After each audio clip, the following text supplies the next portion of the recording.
Hola niñas, hola niños. Mi nombre es Macarena Roca, soy profesora de literatura de la Facultad de Artes Liberales de la Universidad Adolfo Ibáñez. El día de hoy vamos a preguntarnos cómo interpretar un poema. Este material es para ustedes, para ayudarlos en casa, cuando tengan que preparar algún control de lectura o alguna lectura que tengan que realizar para sus clases. Por lo tanto, he decidido escoger un poema que es muy sencillo, simple, pero hermoso, ¿no? Y que nos pueda ayudar a mostrar cómo realizar este proceso. Bien.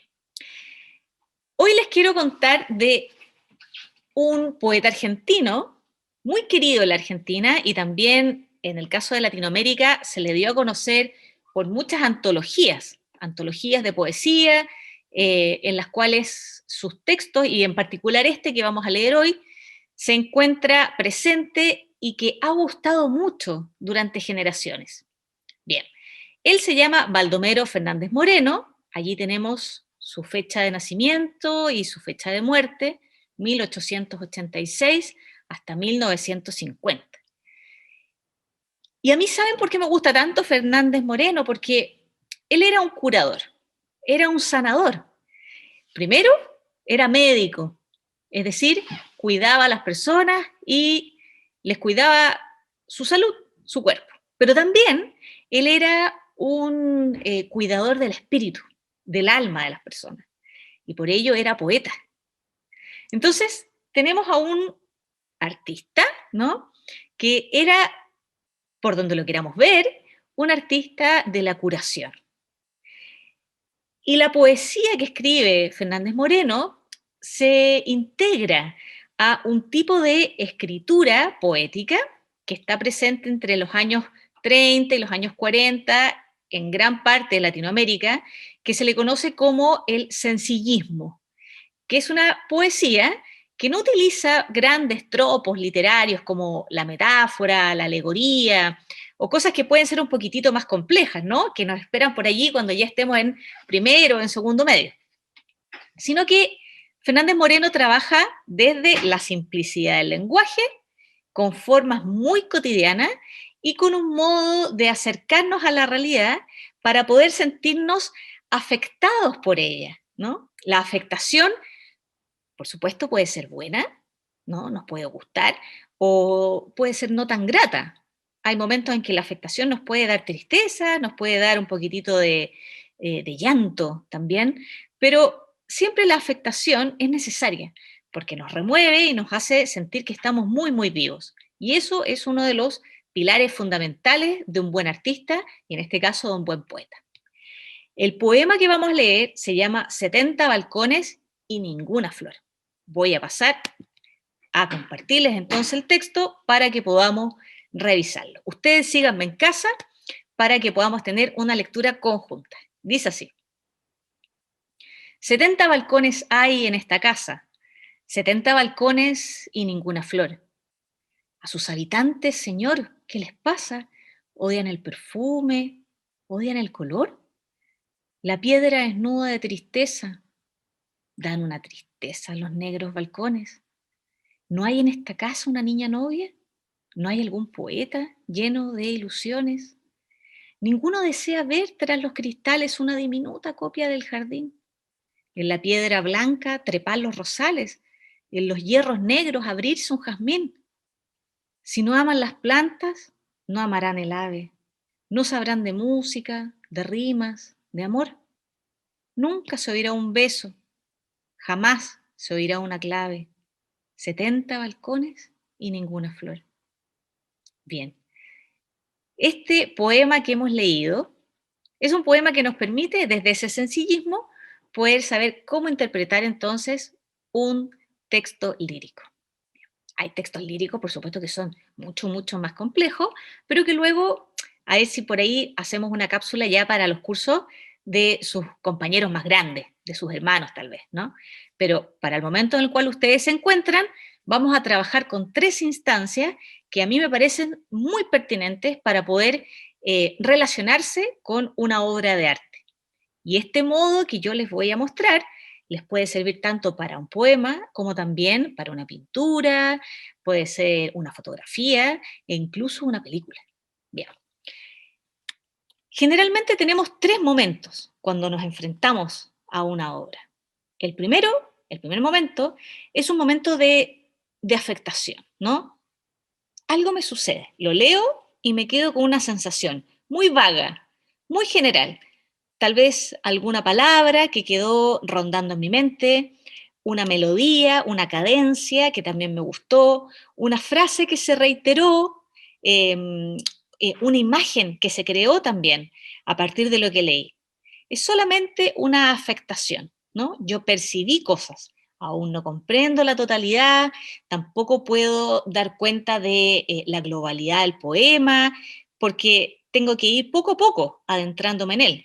Pero en este primer momento, que vamos a llamar de afectación, se mueven las emociones, se mueven los afectos. Hay un temple en el poema que hace que a mí me haga sentir de una determinada forma.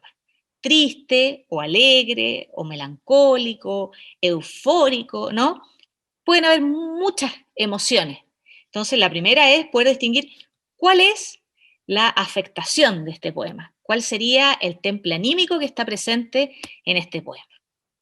A mí me da la sensación, ¿no? Tengo la percepción de que este primer momento está marcado en una lectura muy general por un hablante que me habla desde una cierta tristeza. Tiene una penita. Y una penita porque ve una gran construcción al cual nunca se le llama por su nombre, que es una manera también de ir tercerizando esa emoción, esa afectación, y que nosotros los lectores vayamos reconstruyendo en dónde estamos. Porque aquí la palabra secreta, que es edificio, no se dice, sino que está presente en algunas cosas, como por ejemplo balcones. Es una sola casa y hay muchos balcones, ¿no? Entonces, balcones, una sola casa, ahí ya tenemos una pista. Luego nos dice, tras los cristales, ¿no? Tenemos muchos ventanales, una segunda pista, ¿no? Después también dice un poquito más abajo, en la piedra blanca, trepar, ¿no? Como enredaderas. ¿Cuál es la piedra blanca, no? Entonces tenemos los pisos que están por fuera de esta gran estructura que es el edificio. Y luego también dice los hierros negros. ¿Cuáles eran los hierros negros? Puede ser la reja del antejardín, puede ser la reja de los ventanales, de la puerta. Entonces allí tenemos pistas que nos permiten ver que en realidad el hablante nos está diciendo que esta única casa es un edificio. Bien. Esa sería la tristeza, ¿no? Esa tristeza que está sintiendo este hablante porque algo le falta. Entonces, sabemos que algo le falta. 70 balcones y ninguna flor. Eso le falta. No tiene ninguna flor. Tantos balcones y ninguna sola flor. Por lo tanto, hay algo que, de lo que le falta, que este hablante le gustaría tener. Y que es básicamente un jardín, algo que vaya dando entonces naturalidad a este espacio. Así vamos entrando, ¿no?, a ese segundo momento que llamamos la comprensión, en donde la pregunta que está detrás de la comprensión de un texto literario es, ¿qué quiere decir este texto?, ¿no? Es decir, ya comprendí que se trata de un edificio que no tiene ninguna flor. Eso podríamos decir como un denominador común a todas las lecturas que podemos hacer. No hay una sola flor en este gran edificio. ¿Pero qué quiere decir? ¿Qué quiere decir? Vayan pensándolo ustedes en sus casas. ¿Por qué este hablante con tristeza se fija en un edificio que no tiene ninguna flor? ¿Qué hay allí en esa imagen de una gran estructura de hormigón que no tiene ningún elemento de la naturaleza? Allí está entonces poco a poco entrando la comprensión total del texto. ¿Qué quiere decir? Dice, vamos a detenernos en algunos momentos para que vayamos respondiendo a este qué quiere decir. Primero, este hablante le gustaría tener un lugar en donde la gente que vive allí en realidad sintiera la necesidad de tener un pequeño jardín, ¿no? Dice, ¿no hay en esta casa una niña novia? ¿No hay algún poeta lleno de ilusiones? Porque tanto la novia como el poeta son personas alegres, están adentrándose en la vida, quieren escribir, quiere casarse la niña novia. Entonces, la flor, como elemento primordial de la naturaleza, de la vida, de la primavera, de los aromas maravillosos, no está presente. Entonces, ¿cómo no hay ni una niña novia? ¿Cómo no hay ni siquiera un poeta lleno de ilusiones? Más abajo incluso me dice, si no aman las plantas, no amarán el ave. Y si no aman el ave, no sabrán de música, de rimas. Y si no saben de música o de rimas, tampoco van a saber de amor. Y si no saben de amor, jamás se oirá un beso, jamás se oirá una clave musical. Entonces, si faltan las flores, ¿qué es lo que falta? Falta entonces la alegría, falta la vida, falta la expresión del espíritu.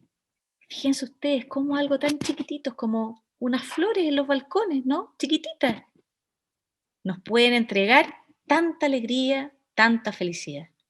Por lo tanto, ya, ¿qué quiere decir desde ese temple de la tristeza del hablante? Es que es muy necesario la conexión con la naturaleza para poder establecer una alegría y una felicidad en el vivir. Si yo no tengo esos elementos naturales y solo vivo en un mundo de hormigón, entonces nunca me voy a abrir al amor, a la música, al arte, a la belleza. Son pequeños detallitos diarios que nos hacen ser personas más abiertas a la vida, más anímicas, más alegres y por lo tanto más humanas. Allí entonces ese segundo momento. Y luego tenemos un tercer momento, que es lo que yo llamo la internalización. Ya, entonces, tuve primero una afectación, algo me sucedió, algo comprendí, ¿no? Por los afectos, por las emociones. Luego, una comprensión. Entendí que desde la tristeza, la única manera de salir de esa tristeza era mediante la alegría de las flores. Pero luego ya me pregunto, volviendo a mí como lector, es, ¿qué me cambia este poema? ¿Qué ha hecho por mí este poema? ¿Ha sucedido algo en mí? ¿Me llevo algo de regalo para casa? Cuando cierre esta cápsula, cuando apague el computador y cuando esté en silencio en mi habitación por la noche, ¿hay algo entre 70 balcones y ninguna flor que me ha dejado? Esa pregunta es personal. ¿Qué es lo que te ha dejado a ti? Pregúntatelo hoy. ¿Qué es lo que te ha dejado? ¿Qué te ha entregado esta obra de arte? Las obras de arte están allí, uno las ve, algo sucede, uno se acerca, se pregunta qué quiere decir y luego uno se va. La obra queda allí, pero uno se va, pero se va siempre con un pedacito de esa obra que ha generado o un cambio, o un movimiento, o una sensación, o un recuerdo. Algo se mueve en nosotros, dentro de nuestro espíritu, dentro de nuestra mente, algo se mueve. ¿Qué se mueve en ti? Yo te puedo contar qué se mueve en mí. En mí se mueve, hoy sobre todo, a tantos años ya de la escritura de este texto, imagínense, a más de 70 años de la escritura de este texto, se mueve, por ejemplo, la necesidad de los espacios naturales, de tener más plazas y parques, de tener un huerto en casa, una pequeña chacrita de donde poder sacar día a día los alimentos para la familia tal vez y no necesitar ir todos los días al supermercado por los tomates, por las cebollas, por las papas. Algo que tú puedes hacer por la naturaleza, ¿no? En biología, por ejemplo, nos han enseñado tanto desde pequeñito la fotosíntesis. Bueno, este también desde la misma poesía, es una aplicación del proceso de la fotosíntesis. Si yo tengo flores, entonces voy a tener una mayor oxigenación en el mundo, ¿bien? Porque las florcitas, ustedes se saben, ¿no? Con, eh, con su proceso de fotosíntesis van comiéndose todo el carbono para que poco a poco nosotros podamos tener una vida más sana y una respiración más natural. Entonces, todo está unido, chicos. Y quiero compartirles este texto hoy para que no solamente pensemos cómo interpretar un poema, recuérdense, afectación, comprensión y luego internalización. ¿Qué sucede conmigo? ¿Cómo me afecta? ¿Qué siento? ¿Qué percibo? Esos momentos aplíquenlos con todo lo que ustedes vean, ¿no? Y cada vez que lean un texto, no lo abandonen, no digan, ay, no, no lo comprendo, tampoco no me gustó. Esforcémonos un poquito y leamos, pongámosle ganas. Y puede ser que a lo mejor no comprendamos todo, y puede ser incluso que ese texto a ti no te hable, pero lo que sí, en un primer momento, te va a generar una afectación, ¿no? Y esa afectación ya es un pequeño motor para que comencemos entonces a buscar algo en ese texto literario que nos hable y nos enriquezca como personas. ¿Bien?